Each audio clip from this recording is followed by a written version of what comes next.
We're going to go over some of the finer details of perfecting your running form. And basically with Newton running form, we're talking about the land lever lift. Almost any sport you play, you're going to get flexed ankles, flexed knees, and you're going to be centered over your body mass.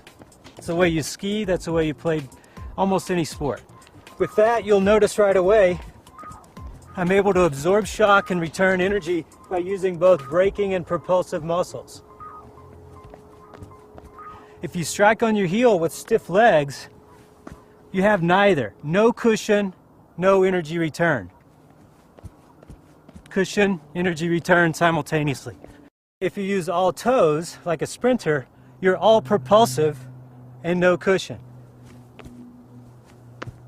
So if you're walking, it's very natural to strike and roll. If you're sprinting, it's very natural to be very forward with the upper body and the feet, the foot strike. But endurance running and safety, the forefoot's going to strike, the foot will settle level to the ground. With the benefit of the Newtons, you get leverage and then simply lift. In the walking gait, we strike the heel, roll through to the toe, and we can do this pretty much all day. You can walk all day long, it's very efficient, there's very little impact, and there is a heel strike and roll through with walking. Now if you jog, you'll notice that you'll tend to land underneath the body and not overstride. This is slow-paced running, and a good warm-up is to jog. The third is efficiency running. A little more lean, looking forward, nice and relaxed, lifting a little bit more with the knee. And now sprinting, the landing is more forward, the lean is more forward. The next thing we're going to look at is looking forward to be drawn forward with gravity.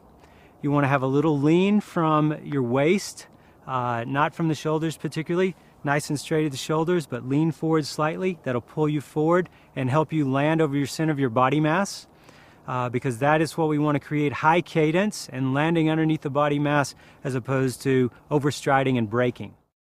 It's very easy to put your heel out in front of your body mass if you're leaning back a little bit.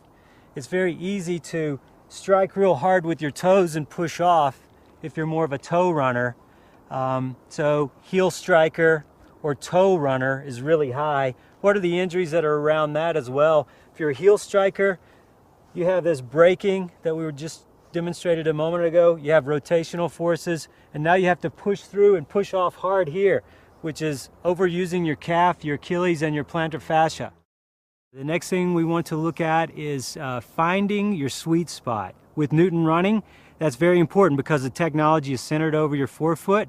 You want to find your upper body position in position with your landing strike. So if you're right, if you strike right over the forefoot, right where the actuator lugs are, you'll then feel the levering action, and then you simply lift. So land, lever, lift.